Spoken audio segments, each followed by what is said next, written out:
और इस बीच हमारे साथ हमारे सहयोगी उपेंद्र सिंह राणा जुड़ चुके हैं अधिक जानकारी के लिए। तो उपेंद्र, गैरसैंण में बजट सत्र न कराने पर विपक्ष हमेशा से ही सवाल खड़े करते आया था और इस बार मानसून सत्र गैरसैंण में ही आयोजित हो रहा है। ऐसे में किस तरह की तैयारियां धामी सरकार की मानसून सत्र को लेकर?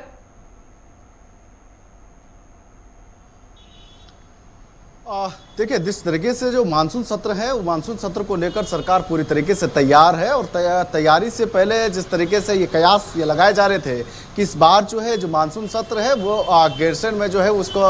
आयोजित जो है वो किया जाएगा, क्योंकि जो 2023-24 का जो बजट सत्र था उसमें भी ये कयास लगाए जा रहे थे कि बजट सत्र जो है ग्रीष्मकालीन की राजधानी गैरसैंण में जो है ये बजट सत्र का आयोजन जो है वो किया जाएगा। लेकिन कई विधायकों ने जिस तरीके से बहाने बनाए और उसमें जिस तरीके से मुख्यमंत्री को पत्र भेजे थे कि ज़्यादा ठंड है, बर्फबारी ज़्यादा जो है गैरसैंण में होती है, और इस तरीके के बहाने बनाकर जो है जिस तरीके से पत्र भेजा था और उसके बाद बजट सत्र जो है वो गैरसैंण में नहीं हुआ था। लेकिन अब मानसून सत्र है, क्योंकि ग्रीष्मकालीन राजधानी जिस तरीके से गैरसैंण को बनाया गया है और ग्रीष्मकालीन राजधानी बनाने के बावजूद भी अगर वहाँ पर कोई सत्र ना हो, वहाँ पर कोई कार्य ना हो, तो ऐसे में विपक्ष लगातार जो है वो सवाल उठाता हुआ आया था। और पिछले साल से लेकर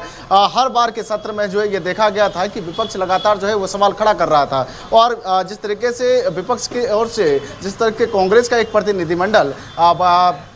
जिस तरीके से मुख्यमंत्री से मुलाकात करने पहुंचा था और मुख्यमंत्री को ये सुझाव दिया था कि इस बार जो है ये बजट सत्र जो इस बार जो मानसून सत्र होगा वो गैरसैंण में होना चाहिए, क्योंकि ग्रीष्मकालीन राजधानी भी है और जिस तरीके से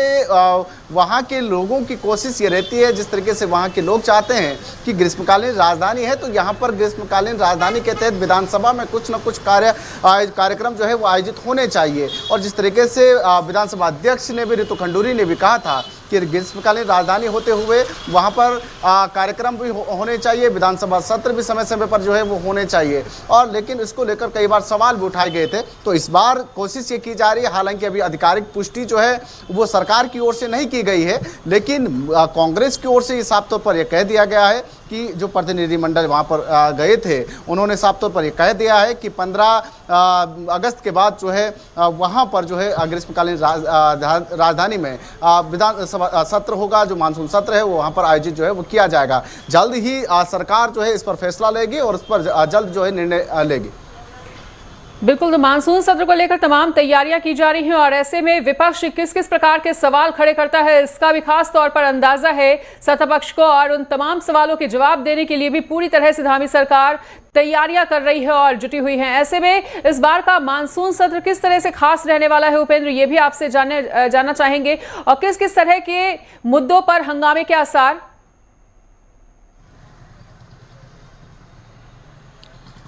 देखिए, जिस तरीके से जो लॉ एंड ऑर्डर का जो मुद्दा है, काफ़ी लंबे समय से इस मुद्दे को लेकर जो है जिस तरीके से विपक्ष जो है सरकार को घेरता हुआ आया है, और जिस तरीके से इस 2024 में हमने देखा कि बिगड़ता लॉ एंड ऑर्डर जो है वो देखने को मिला। जिस तरीके से जो है महिलाओं के साथ छेड़छाड़ के जो मामले हैं वो लगातार बढ़े, और जिस तरीके से विपक्ष ने ये सवाल भी उठाया था कि 9 हिमालयी राज्यों में जो है उत्तराखंड सबसे नंबर 1 है और सबसे ज़्यादा छेड़छाड़ जो है महिलाओं के साथ यहाँ पर हुई है। तो यह साफ तौर पर यह देखा जा सकता है कि विधानसभा में इस बार जो है लॉ एंड ऑर्डर का मुद्दा जो है वो सबसे ज्यादा गरमाने वाला है। उसके साथ ही जिस तरीके से अभी केदारनाथ के मुद्दे पर को लेकर जिस तरीके से पूरी राजनीतिक गलियारों में जो चर्चा बनी कि दिल्ली में जो है बाबा केदार का जो है वो मंदिर बन रहा है, उसके साथ ही हालांकि जो बनाए गए हैं उस कानून में किस तरीके के प्रावधान जो है वो रखे जाते हैं, तो उम्मीद ये जताई जा रही है कि उस पर भी विपक्ष जो है वो सरकार को घेरने का काम करेगी। और जिस तरीके से ट्रस्ट की ओर से जो वहाँ पर मंदिर बनाए जा रहे हैं, साथ ही जो जिस तरीके से शंकराचार्य पर जिस तरीके से जो है सवाल उठाए गए हैं, इन तमाम मुद्दों पर जो है विपक्ष जो है वो सरकार को घेरने का काम करेंगे। उसके साथ महंगाई, बेरोजगारी का जो मुद्दा है उसको लेकर लगातार जिस तरीके से जो है विपक्ष सवाल उठाता हुआ आया है, इन तमाम मुद्दों पर जो है कहीं ना कहीं सरकार जो है वो घेरती हुई दिखाई देगी। उसके साथ ही जिस तरीके से जो जोशीमठ का जो मुद्दा है, काफ़ी लंबे समय से ये मुद्दा जो है वो चल रहा है, क्योंकि उनके पुनर्वास को लेकर जो लगातार जो काम किए जाने थे, उस पर अभी जो है वो सरकार कोई ठोस कदम जो है वो नहीं उठा पाई है और उस पर जो है विपक्ष जो है वो सवाल करता हुआ भी दिखाई दिया है। तो ऐसे में ये माना जा रहा है कि इस बार भी जब मानसून सत्र होगा तो मानसून सत्र में इस मुद्दे को ज़्यादातर जो है वो गर्माता हुआ दिखाई देगा। उस पर भी कहीं ना कहीं विपक्ष जो है वो सरकार को घेरते हुए दिखाई देगा। मानसून सत्र है तो ऐसे में यह जरूर है कि मानसून में आपदा को लेकर बड़े सवाल जो है वो उठ सकते हैं, क्योंकि जिस तरीके से देखा जाता है कि देहरादून शहर में स्मार्ट सिटी का निर्माण तो हुआ है, लेकिन उतनी स्मार्टनेस जो है देहरादून में दिखाई नहीं दे रही है। जिस तरीके के दावे सरकार की ओर से किए जा रहे थे कि देहरादून में स्मार्ट सिटी होगी, एक स्मार्ट शहर के तहत जो है देहरादून को जाना जाएगा, लेकिन उस तरीके की स्थिति जो है मानसून में वो धड़ाम होती हुई दिखाई देती है, क्योंकि यहाँ पर जलभराव की स्थिति यथावत बनी हुई है। उस तरीके की स्मार्ट सिटी जो है वो नहीं बन पाई जिस तरीके की योजनाएं जो है वो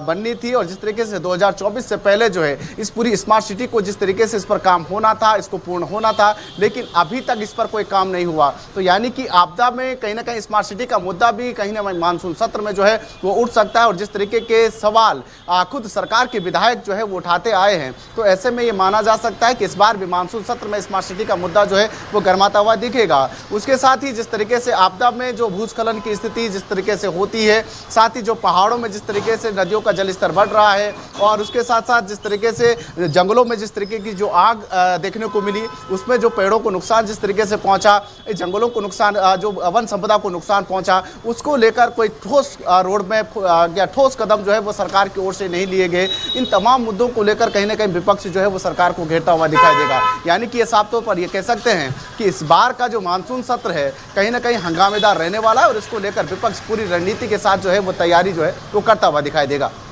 बिल्कुल उपेंद्र, तो तमाम ऐसे आपने मुद्दे गिनवाए हैं जिन पर हमेशा ही विपक्ष सरकार को घेरने का काम करती है। और अगर पिछले साल के मानसून की भी बात की जाए तो मानसून ने भारी तबाही मचाई थी पहाड़ों में और उत्तराखंड प्रदेश में, और ऐसे में लगातार विपक्ष इस मुद्दे को उठा रहा था कि प्रदेश में विकास की जगह विनाश हुआ है, और विकास के नाम पर लगातार ये जो विनाश हो रहा है इसके चलते जो खामियाजा है वो जनता को भुगतना पड़ता है। तो कहीं ना कहीं इस तरह के तमाम सवाल खड़े होने हैं। इन तमाम सवालों का सामना करने के लिए बीजेपी सत्ता पक्ष अपने आपको कितना ज्यादा तैयार समझ रही है?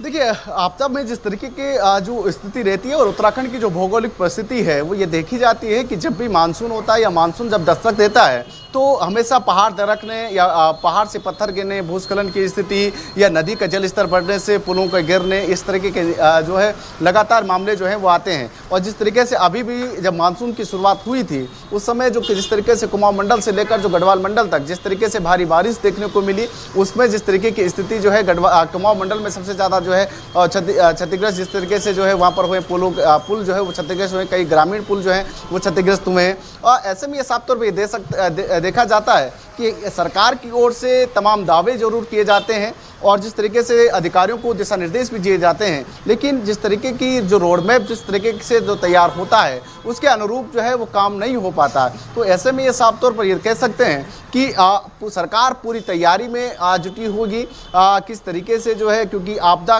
विभाग खुद जो है मुख्यमंत्री जो है वो देख रहे हैं, तो उससे ये साफ तौर पर ये देखा जा सकता है कि खुद जिस तरीके से वो मॉनिटरिंग कर रहे हैं तो पूर्ण तैयारी होगी कि किस तरीके से जो है आपदा को लेकर काम किया जा रहा है। आगे का रोड मैप किस तरीके का सरकार का रहने वाला है, क्योंकि इस बार जिस तरीके से चारधाम यात्रा पूरी तरीके से अब ठप हो चुकी है, क्योंकि ये देखा जा रहा है कि अब जैसे मानसून बढ़ रहा है तो ऐसे में अब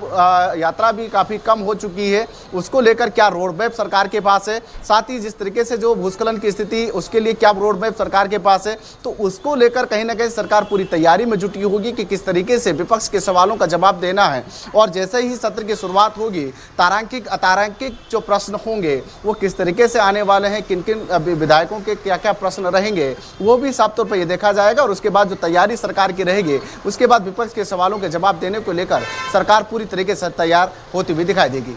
ठीक है उपेंद्र, तो तमाम जानकारी को हमारे साथ साझा करने के लिए आपका बहुत बहुत शुक्रिया।